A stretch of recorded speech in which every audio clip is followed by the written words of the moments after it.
Hey, how's it going, everybody? Welcome back. Today on Milanese Math, we're going to be talking about how to use less than, greater than, or equal to compare two numbers.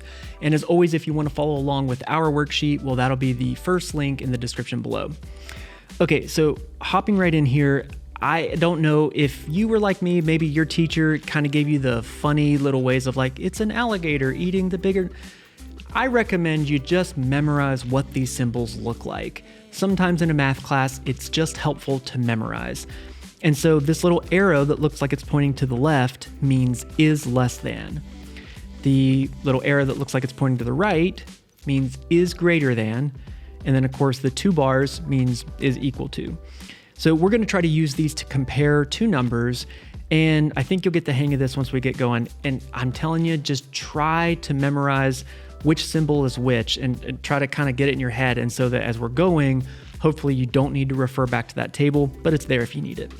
Okay, so 56 and 88. Well, how does 56 compare to 88? Well, hopefully you kind of know 56 is obviously less than 88, but if you needed a way to be sure, just look at the first digit. A 5 is less than 8. And since both of those are in the 10 spot, you kind of know that 56 has to be less than 88. Well, what about 1,212 compared to 2,121? Well, if I just kind of glance at it, I'm thinking 1,000 to 2,000. Well, 1,000 is obviously less than 2,000. So I would use that symbol. Okay, how about one like number 3, 445,608 compared to 54,799? Well, it's if you get doing that and you say, oh, well, a 4 and a 5, 4 is less than 5. That's true. But that 4 happens to be in the hundred thousandths place. So hopefully you can kind of just glance at that and realize, oh yeah, 400,000 is way more than 50,000. So 445,608 is going to be greater than 54,799. Okay, don't get mad at me on number 4. I'm having you compare a fraction and a decimal, and I'm also telling you this. I'm not pretending like you have to memorize how every single fraction converts to a decimal. That would be impossible.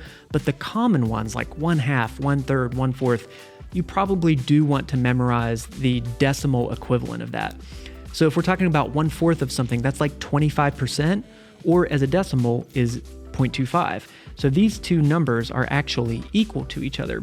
One's a fraction, one's a decimal, but their values are exactly the same. Okay. Number 5 gets a lot of people tripped up. -5 is greater than -10. And a lot of people want to say, no, 5 is less than 10. But if you're in the negatives, the -5 would be greater than -10. Think of it like on a number line, okay? Let's say I have 0. If I went this way, it would be -5, -10.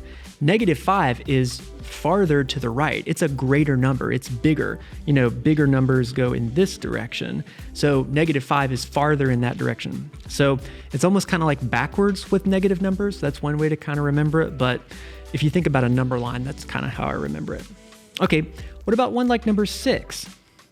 0.708 compared to 0.92.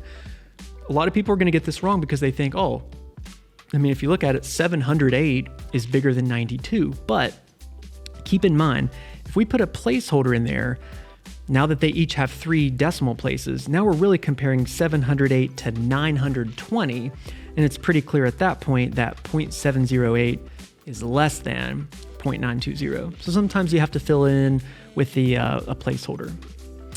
Okay, how about number 7, 8,673 compared to 8,736.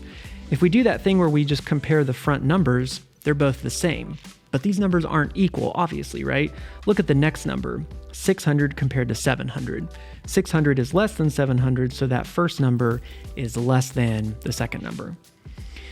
Okay, and then finally, like I said, it's good to have some of the basic fractions memorized. I know that 1/2 is the same as 50% or 0.5. And so I'm comparing it to the 0.453. So if I wrote this out, I would write this as 0.500. And how does that compare to 0.453? Well, obviously it's more, right? 500 is more than 453. So 1/2 is greater than 0.453. Okay, so Again, my recommendations are take a minute and just memorize what those symbols look like so that you can remember them later on and you don't need the chart. But that's just a quick refresh on how to use less than, greater than, or equal to symbols. Hopefully this video was helpful, and if it was, consider subscribing to the channel. And as always, thanks for watching, and we'll catch you next time.